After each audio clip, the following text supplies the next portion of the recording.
En este vídeo vamos a hablar sobre la cadena de sonido y su condicionado. Como bien hemos visto en el módulo, principalmente tenemos los micrófonos conectados a la mesa de mezcla.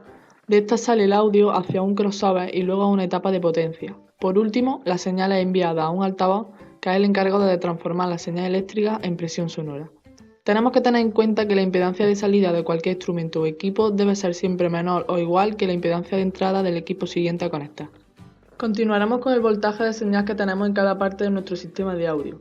Existen tres tipos de voltaje. Comenzaremos con el nivel de micrófono, cuyo valor se mide en milivoltios, nivel de línea, cuyo nivel ronda de 1 a 10 voltios, y por último el nivel de carga, que es inferior a 100 voltios. Empezaremos viendo los micrófonos, que son los dispositivos de entrada de señal que mediante un transductor transforman la presión sonora en corriente eléctrica. Estos se conectan a la mesa por la entrada de micro, no olvidando que la impedancia de salida siempre es menor a la impedancia de entrada de la mesa, como bien hemos explicado antes. Tenemos los tres tipos de micrófonos, diferenciados aparte de por su construcción y por la sensibilidad de entrada. Dinámicos, de baja sensibilidad, de condensador, de alta sensibilidad y de cinta. Las características de los micrófonos son los siguientes. Polar Pattern, que muestra cómo son captadas las diferentes frecuencias cuando llegan al micrófono desde los diferentes ángulos.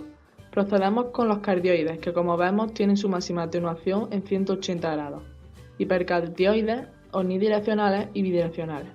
El nivel de presión sonora o SPL es el máximo de presión sonora que nuestros micrófonos soportan. Es importante conocer el nivel de SPL a partir del cual comienza a aparecer la distorsión armónica. Otra característica de los micrófonos es la respuesta en frecuencia, que muestra la habilidad del micrófono a la hora de transformar la energía acústica en señal eléctrica. La sensibilidad es la habilidad del micrófono para convertir la presión sonora en voltaje. Pasaremos a otros dispositivos como la guitarra eléctrica, los bajos eléctricos o los sintetizadores, que son dispositivos de entrada de señal como los micrófonos. Estos debemos conectarlos a una caja de inyección para bajar la impedancia de salida de estos dispositivos y así poderlos conectar a la mesa de mezcla. Una vez que hemos hablado de los dispositivos de entrada de señal, vamos a pasar a hablar de la mesa de mezcla, que es un dispositivo electrónico al cual se le conectan los dispositivos que hemos mencionado antes. Una vez que las señales sonoras entran en la mesa, estas pueden ser procesadas y tratadas de diversos modos para dar como resultado de salida una mezcla de audio, mono, multicanal o estéreo. Existen dos tipos de mesa de mezcla, las digitales y las analógicas. Después de la mesa de mezcla tenemos los crossovers, que son dispositivos que dividen la señal de audio en bandas de frecuencia independientes. Estos pueden ser enviados por separado a los altavoces. Dependiendo del tipo de corte, tenemos tres tipos de filtros. Los filtros Bessel tienen como una característica de atenuación de 8 decibelios en el punto de corte. Los filtros Butterworth atenúan 3 decibelios en el punto de corte y por último los filtros Linkwitz Relay tienen una atenuación de 6 decibelios en el punto de corte. El siguiente dispositivo a conectar es la etapa de potencia, que es el componente necesario en un sistema de audio para suministrar la potencia necesaria a los altavoces pasivos. Las etapas de potencia cuentan con las siguientes características. La sensibilidad de entrada hace referencia a la tensión de entrada mínima necesaria para lograr el máximo nivel de salida. Refiriéndonos a la potencia, nos podemos encontrar con la potencia de pico, que corresponde a los picos de señal que entrega el amplificador al altavoz durante una prueba de potencia. La potencia RMS, que es el nivel medio y constante de la potencia que entrega un amplificador de audio, y la potencia de programa, que es un término arcaico que deriva de cuando las pruebas de potencia utilizaban señal sinusoidal. La distorsión armónica total o TDH, que es la distorsión no deseada producida por la no linealidad del amplificador.